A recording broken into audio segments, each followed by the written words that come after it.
Hi sweeties, how are you doing? Welcome to Naya Sim. If this is your first time of coming across this channel, sweetheart, kindly smash that subscribe button, turn your notifications so you are notified each time I upload, and please give this video a thumb up. I appreciate you all so much, and I am saying a very big shout out to every one of you for all the love and support you all shower me here with.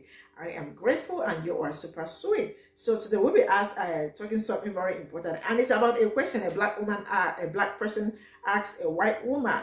So the question is, do most white people know that us automatically assuming that you are racist isn't prejudice, that it is survival, And she really went all out, calling her community out. This video is in two parts, actually, and white woman and a black woman. Right? So she went all out, calling white people out, telling them that they have lost their humanity, their empathy, and the rest of it. And she actually said that white people are refusing to believe black people. She got no reason why they are refusing to understand black people. Why? Because they already has been gaslit by their own history. And she really went all out, like calling them out, saying that the problem they are facing is that all the things black people have gone through and still going through are all documented. I mean, if you think they are not documented, go back to the history and you will understand that everything they have been through has been documented. And it is left for them to learn and understand why some certain things, most times, black people are always being defensive about the whole thing and the rest of it, right? And the second part is actually calling black Republicans out. And I forgot to say somebody actually wrote me and saying that you can also be black and be Republican. And I am telling you that I don't understand what you are trying to say. I am just going to roll this clip. We'll come back to talk about it. And I absolutely want to read all your comments. Let me know what you all think in the comment section. And straight up, let me roll that. No, they don't. They don't. I don't understand how other white people, the majority, don't have the ability to just have empathy. I know that white supremacy has very effectively disconnected our identity from humanity by making everyone else other. But for the life of me, I don't understand how they miss out on pure kindness. It only takes a little bit of kindness to sit and to listen and to believe black people and to believe other people of color. It's not like y'all have a history of lying. That's us. But I think white supremacy has so effectively even gaslit white people into questioning the validity of any person of color's experience. It's so effectively brainwashed us that we automatically by default don't believe you. Because that's what it boils down to, is white people not believing black people, not believing people of color. That's what it boils down to. We don't fucking believe you. Why? And everything that, when it comes, let's focus on the black experience in America, all right? I'm Canadian, but let's focus on the black experience in America. Every single thing that a black person has to say when it comes to their experience in America is backed up by stats, backed up by facts. Just watch a documentary, just read an article or two. So the question is, why the fuck do they not care? Because that's what it boils down to, is they do not care. They didn't care about George. They did not care about George Floyd. They didn't care. Even after they watched him die. I did not watch that shit. I refused to watch murder. They're still like, you know what? I think no. Shut the fuck up. They don't care enough. They don't have enough empathy. They don't believe you. And they're complacent. Because in the end, all right, white supremacy has wired us to be selfish. Selfish as fuck. Self-centered. White supremacy. The supposed fucking supremacy that doesn't even make any sense. Because we literally have to steal everything from everyone else in order to be cool. I'm losing my mind. I've collected it. White supremacy has blinded us to the humanity of other human beings and even the humanity within ourselves. I don't know why white supremacy didn't successfully blind me. Probably God. God was like, you know what? We need this white bitch. My 3 minutes are up, so.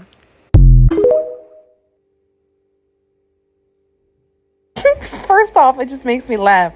But second, we're going to get into a little bit of education here. The reality is that every single white person is racist because we have been conditioned and brainwashed by white supremacy since day one.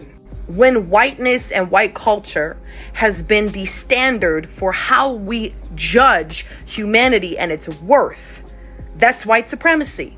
Colonialism came in, right? And it came in with Christianity, and it made the white, Anglo-Saxon, European Christian man the epitome of all humanity. And we white women had to play along, because if we didn't play along, guess what? Patriarchy came in, slit our throats. So what we did as white women, we played the lapdog to white supremacy. There was another white woman who said this. I don't remember her name, but she said it first. We played the lapdog to white supremacy, and we continue to play the lapdog to white supremacy because we are fine with accepting the crumbs as long as we're not being hit and abused by white supremacy. But we'll take the scraps so that we're not completely abused by white man. This is where the intersectionality of white supremacy and the patriarchy and colonialism and Christianity all comes into play. We are living in a white supremacist white Christian society. Christianity was literally used to excuse enslaving other people. They were like, hey, God says we, the white man, okay? We, the white man, are the ones chosen by him to go into the world and spread the gospel and enslave other human beings. And the invention of white people, okay, don't exist, all right? Germans do, Latvians do, Italians do, but according to white supremacy, maybe Italians are not exactly white, but they're white enough to be used within white supremacy when it serves white supremacy's agenda. Every single facet of our culture and society has been touched by white supremacy. So you can sit there and be like, leave us out of it. There's no leaving you out of it when we are swimming in the ocean of white supremacy. And we've become so accustomed to its waters that we don't know that we're drowning in it. Where do you think colorism comes from? Huh? Do you know what colorism is? Okay, so colorism is something that it predominantly affects the black community. Where if you're light-skinned, you're treated better. You know where that comes from? It was when we enslaved them. Because if you had white in you, you oftentimes were related to the master. And so you were treated differently. You got to live in the house, which was not always a great thing. They thought it was better than living in the fields, but oftentimes you were just getting raped every night. Everything is about race because we made everything about race. Our ancestors, my Portuguese ancestors, your ancestors, we made it about race. So you're in it whether you like it or not. This is a part 2 in response to a person of color, a black person, asking me, do most white people know that us automatically assuming that you're racist isn't prejudice, it's survival? In the first video, I touched on how white supremacy disconnects us as a white collective from humanity. How it makes us so self-centered and it just completely brainwashes us to not believing black people, to not believing people of color's voices. I want to touch on when I talk to other white people about these issues and how they respond to it. Most of the time, right away, defensive, disbelief, disagreeing with me, instantaneous fight. And why is it in any circumstance do we get defensive? Because we feel like we're being attacked. So why do people feel like they're being attacked when they're just being confronted with the truths that black people have to live every day? And this is proof that we do identify with white supremacy. Because if we don't identify with white supremacy, we don't get upset about black people calling out white bullshit or other POCs calling us out on our white bullshit. White feelings are an issue Okay, like that's because that's what happens. It's the defensiveness, and they get emotional, and they feel like they're being attacked, and then they just have to give like even anecdotal facts about, oh, but this white person cares, and this, it doesn't matter when the white collective doesn't care. When the white collective is killing all of these people, have done it for friggin' too long, and are continuing to do it. All of this anecdotal bullshit is only making you feel better. It's not helping with the problem whatsoever. And I've heard like other people say, oh, we need to approach this with kindness. No. Black people are dying. White feelings don't matter. They're completely and utterly irrelevant. No one needs to hold your hand and make you feel better for what your ancestors did. Nobody needs to hold your hand and make you feel better about any of this shit. You need to sit with your feelings and get the fuck over yourself. Because this is where the white narcissism starts to come in again. Because this is what white supremacy does. It breeds white narcissism, where everything's about us. Everything's about our feelings. Everything's, oh my God. So you're going to have a black person share their story, right? About what they went through. And then somehow you're going to twist around and make it about yourself? What the fuck? Nobody's perfect. I don't have it all figured out. I still fuck up. I still make these blunders and shit. But what it boils down to is I don't fucking care about how uncomfortable a conversation is. I care about the livelihoods and the safety and the bodily autonomy of black people and people of color. This has been going on for too damn long, and the fact that we still have to have these conversations just kind of blows my mind. White supremacy, white narcissism has fucked up everything. Colonialism gave birth to some of the nastiest shit that humanity has ever encountered or seen. And it is our responsibility to fix it. Let's just get right into it, because I have seen online a lot of talk about black Republicans being upset with Ron DeSantis and how he wants to teach about enslavement in America. What this brought to mind for me was this clip in this movie, One Night in Miami. And you can watch this clip on YouTube. But Jim Brown is an NFL star, and he goes back home to visit a family friend. And he goes up on the porch, and the granddaughter comes out on the porch, and she's like, Jim Brown from the NFL. And then she yells, Granddaddy, Jim Brown is here to see you. And the granddaddy comes outside on the porch, and he's like, come and sit down with me, Jim. And he calls him by his full government name, asks about his family. You could tell that these families have been friends for a very long time. And so he says, do you want some lemonade? And Jim Brown's like, no, I'm cool. And he said, well, my granddaughter's still gonna bring out some lemonade just in case you change your mind. And this guy knows all of his stats. They're talking about the NFL. And then he says, Jimmy, I just want you to know, if there's ever anything that you need, let me know. I'll help you out. And Jim says something like, well, you know, that's good to know, because a lot of people haven't been that welcoming here back home. And the guy, as if he is on the side of Jim, says, oh, I call them crabs in a barrel. Don't even worry about them. As long as you and I are friends and our family are friends, don't even worry about them. And then the granddaughter comes back out with the lemonade, and she says, I don't mean to interrupt you, granddaddy, but when you have time, I need to move this dresser in the house. And then Jim says, oh, y'all are trying to move some furniture. You know, Jim being a young guy in the NFL, he's like, and the granddaddy's older. He's like, let me help you. And they both stand up. The granddad's walking back into the house, and he turns to Jimmy and goes, now, Jimmy, you know I don't allow N-words in my house. And then Jim Brown is just standing out there on the porch. And the guy goes on in the house, and he's like, yeah, Jim Brown, make us proud. We're proud of you. And he's just left standing there on the porch. That's the issue right now that a lot of these black Republicans are facing. They never planned on you going into the house.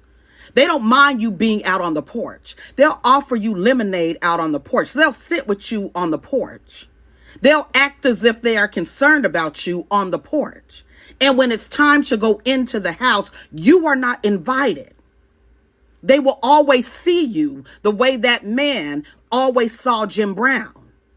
You were never going into the house. You were always going to be sitting out on the porch.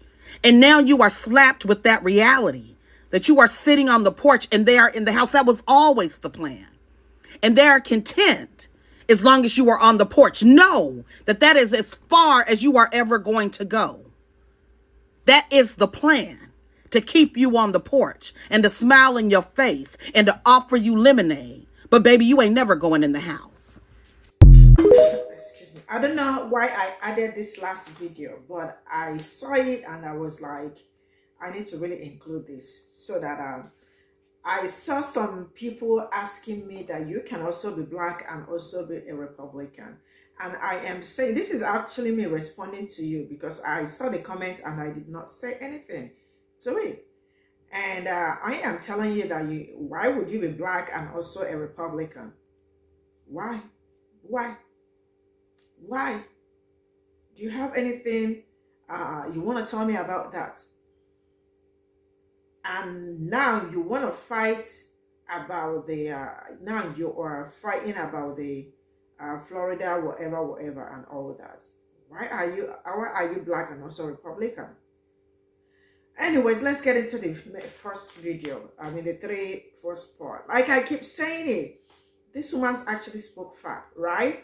And I have noticed it that when you talk about race, like you said, and I keep saying it, everything is about race. The earlier you understand that, the better for you. Because I see a lot of people saying everything is about race. They say they absolutely see color.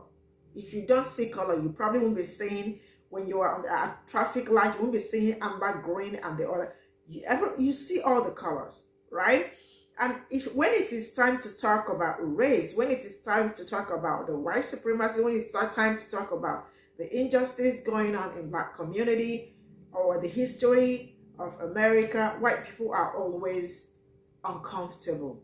And I don't know what makes them uncomfortable when we want to talk about that, because I have a lot of them, and each time we try to talk about race, they chicken out, and then they're very defensive, extremely defensive. And you know what I keep telling you? I am gonna keep saying it, because when we don't talk about it, it makes black people dead, and then makes you guys uncomfortable. But we'll keep saying about it. The truth is that some of them knew the reality. And like this woman said, everything that got to do with black history or American history, or all the things black people have gone through, were all documented, right? It's not like somebody is lying to you. If you now decided to go back and look it up, the truth is that you are going to find the truth. You will find it. But some of them have decided that, man, F it. F what they think. It is not affecting us. So for that reason, how are we supposed to, think about them? Why are we supposed to talk about them? Why are we supposed to, assist them or help them? But then it boils down that most of the things black women have been screaming and shouting, the truth is that some of them don't listen to black people, or black women most especially. Because I have seen videos of them saying, I wish we listened to black women when they were talking about it. Because most of the things black women or black people told them back then are now happening. And then they are wanting to know why they did not listen to black people, right? And then they do not have empathy. Because if they do have empathy, they will understand